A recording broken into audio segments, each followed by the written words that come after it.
Well, got the new carburetor in. Some of the stuff it comes with. Pretty straightforward, simple looking actually. But it's raining, so I don't know if I'm gonna attempt to fix it yet or not. I may, I don't know. That's what it comes with.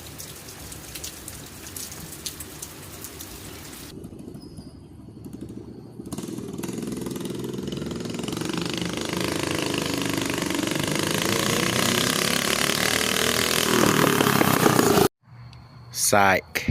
The intake manifold bolt hose wouldn't line up. Probably gonna have to drill it out, but it was raining, so I figured that's just a project for another day.